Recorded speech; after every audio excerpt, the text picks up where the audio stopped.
there are lots of different attributes to a leader. I'm guessing he was as much example as he was oratory, Martin Johnson. Jono completely, and we've gone pretty much down the route of what Martin Johnson brought, but the respect that Jono and Clive would have had would have been quite strong as well. You could talk to Jono and just say, "Oh, John, geez, we're getting tired now. We've been training too much," and that big monobrow would come down as shadow over the top of you. There's, no, we're not. No, we're not, are we? I feel quite fresh again. Yeah. But during the World Cup, and obviously Will went over in the corner to save our blushes in the quarter-final against Wales. We were now into the semi-final of the biggest competition we'd ever been in, and here we were. And guess what happened at the early part of the week? We almost had a crisis meeting. We went into what was our war room. So if we had a team meeting room, this was our war room. This is where we decided our battle plans. We would have our 7 world-class behaviours. We'd have our code of conduct. Everything in this room was sacred. And we could say whatever we wanted. But once we finish in here, we take it to the training pitch. Once we finish here, we're walking down the steps, we're getting on a bus, we're going to fight. Jono was an incredible man. Didn't do Churchillian speeches. But he finished it with, "But promise me this, you will not leave this field without expending every single ounce of energy in your body to make sure you do not leave this field a loser." Jono, where's the brick wall? We'll run through it. And that was the key with Jono. People talk about leadership, and Clive would be very articulate and would be very much about the confidence, the boosting of players. Jono was exactly that man, and you knew that he might have been talking to you in a basic language.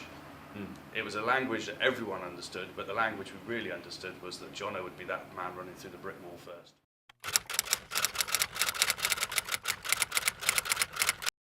We went down to 13 men, everyone, "Wow, that's the greatest display of defensive, I just don't know how you did it." And we go, what were the messages coming on? The messages were remarkably simple, because we'd done enough planning, having had so many guys who were prepared to concede 3 rather than give away 7. So don't concede the try, give 3 away, and occasionally take the yellow if it was required. That we'd planned and knew exactly what to do to go down if we were in 11 men. So for us, that sort of level of detail, whilst it seems like rugby is you turn up, you beat the living daylights out of each other, you try and score more points, the level of preparation we did in a classroom in the 3 or 4 years leading up to that was absolutely immense. To understand what to do when things change. Woody, he always had one of his phrases, it was all based around Hannibal. Do exactly what the opposition least expect you to do. And if you look at that in small detail on a pitch, we used to practice the most ridiculous restarts in the world. So without getting too technical, a restart is basically right at the start of the game, you kick off and you expect to kick it one way, and you all the forwards stand on the left-hand side, all the backs stand on the right, and everyone does it and it all looks very nice and pretty. We used to practice all sorts of boys stunning off the pitch, standing all 15 players, 14 players standing behind Johnny. None of them ever worked, right? But the key is, it didn't matter if it didn't work, because then you get to the second play and it'd be a normal setup and they thought, crikey, what have they got up their sleeves? So to then go to Australia and New Zealand in the summer of '03 with the starting team, and the psychology behind it was, because there's so much sport is based around having the right mindset, the psychology behind it was, if and when we beat them in Wellington and Melbourne, then when we get to the World Cup, we can stand in any tunnel and face any player. And because rugby is such it's hugely physical, such a psychological sport, when you stand in a tunnel with Jonah Lomu, Richie McCaw, Dan Carter, you start going through some of the quality Australian players, Larkham, Grieg and those guys. If you can stand in that tunnel and look at them and go, wow, there's nothing to fear, then you don't fear what's going to happen. You're in the tunnel for the World Cup final, and I was next to Mike Tyndall, and I thought, first of all, how are you 13th in line to the throne? And then he did the most bizarre thing. He was opposite Sterling Mortlock, 6'4", 17 stone, 90-odd cats for Australia. And you're not supposed to have banter in a World Cup. You're supposed to have the 1,000-yard stare and be totally focused. But Tyndall's from Wakefield. He slapped Sterling Mortlock on the arse. I went, yeah, baby, this is why we play rugby. And it was just the, I thought, geez, just the confidence we had about it. And the Australians were like, what sort of nut jobs are we playing? Yeah. And it just, that summer tour was crucial to give us that psychological edge.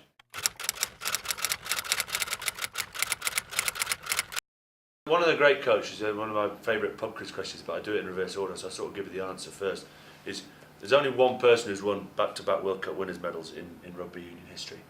And everyone goes, well, that's impossible because no one's defended the title. You then make the question even harder because it's still only one person defended it, and it's a lady. You think, how on earth has a lady defended a World Cup? Cheryl Calder, our South African hockey coach, who was about 5'2", who came in and did a sort of business assessment of us as a fitness side, and watched us for 2 weeks training, and then presented to us. Wow, your quads, amazing. Your lung capacity, you guys sprint like genuine Olympic sprinters. Your physicality you bring, but you're ignoring the most important muscle in your body. And we thought, what on earth is she talking about? So your eyes are muscle. So she began to teach us about how to train the eyes. We used to catch the ball with eye patches on. We'd catch to music. We'd do computer, not games, but to increase the peripheral vision. And all the guys bought into that.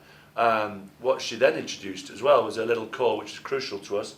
So it's all about adding these fine margins. Brailsford talks about the aggregation of marginal gains. He had it quite right. It says, with Woodward, we had a phrase all over our team meeting room, 100 things 1% better.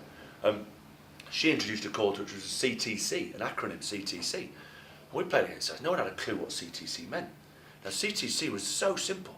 It meant if 2 or 3 lads are looking after the ball, whoever plays sport still, I play sport, kids play sport, you think on a test match, there's 90,000 people watching, God, go get near the ball. Actually, sort of over-resourcing an area where the ball's being looked after. So if they shout CTC, that stopped everyone, and it meant look up at the crossbar, T, touchline, scan the touchline, C, communicate the space. So CTC meant crossbar, touchline, communicate. So it stopped us from going in and diving in and being a totally set-piece, bash-em-up orientated side, to being aware of width. When against South Africa, you don't want to go through a brick wall, you've got to find a way around a brick wall.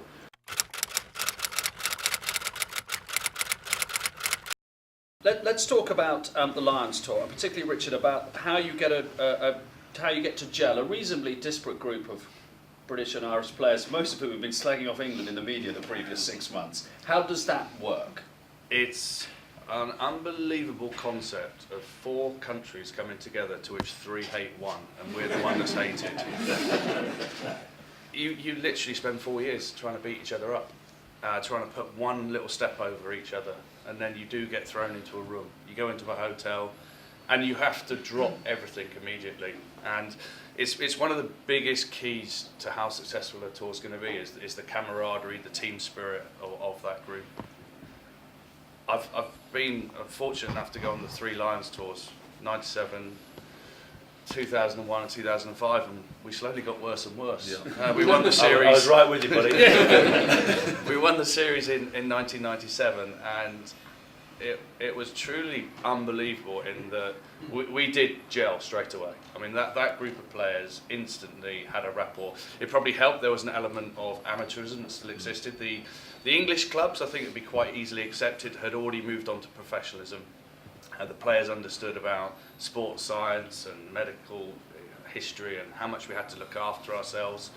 The Celtic nations were still a little bit far behind. So there was this meeting in the middle where the Celtic players could see there was a benefit to a level of professionalism, and you can go down the line of what is professionalism, but I think if we just go on attitude and work rate as a starter, they could see the benefit of that, and they could see the improvement that was taking place in terms of training.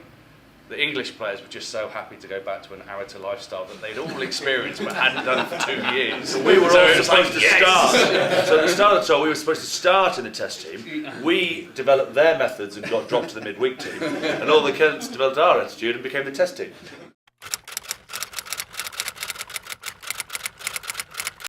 There are 2 types of errors at the club: a skill error and an effort error. A skill error is dropping a ball. Ask Ben Kay, World Cup final. Did Ben Kay mean to drop that ball? Did he want to drop that ball? Does he regret dropping that ball?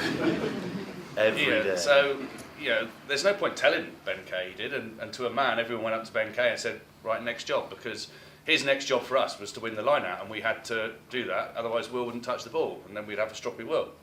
But there was honesty, so can I just, before you go on the effort error, Ben Kay tells his story remarkably well. So you are right, that I mean, you're slightly wrong, not everyone went up to him and said that. I ran over to him, and this is absolute gospel truth. Everyone's tapping him on the backside going, lucky dude, don't worry.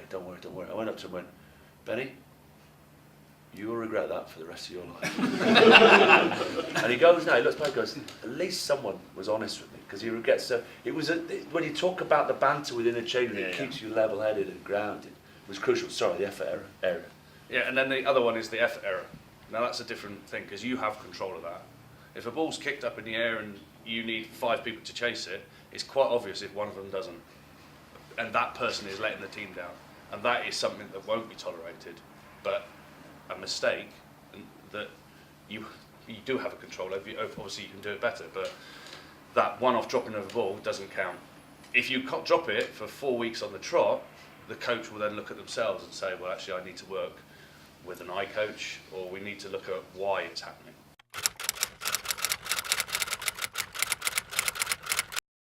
We go in with Scott Quinnell and an army guy, Chris Chudley, and we turn up at job centres and we recruit unemployed young men, or we go to prisons, we find guys who are about to come out, and we recruit 30 to 35 guys and talk to them about the opportunity of getting work, and then we get them together for 3 days a week for nearly 9 weeks.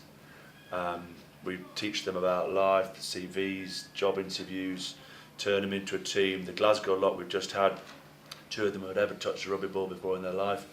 And the big challenge is a combination of using rugby and what we've talked about today. I don't do anything other than what we've talked about today with Scott Quinnell in terms of trying to educate them on a rugby field.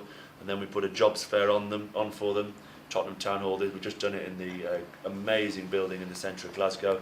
And 75% of the lads we just had in Glasgow are now working. Got about a 50 to 60% strike rate. Some fall off the radar. But it's a fascinating process over the course of 8 or 9 weeks, and one which emotionally drains me for 9 weeks. You become really good friends with some of these kids. Mikey Henderson, who was on the climber with David Hay, spent 17 of his last 19 years in prison, led the Bristol prison riots, and is now one of our head coaches, and he's going out to prisons talking to offenders about choosing the right path. So it's amazing the difference sport can have on guys and communities. I'm involved in the 2015 World Cup, having done the bid on the legacy front, and we're trying to get the sort of values that Richard and I have talked about over the past half hour, 45 minutes, across into communities, because we just feel, I know Nick runs an amazing organisation beyond sport.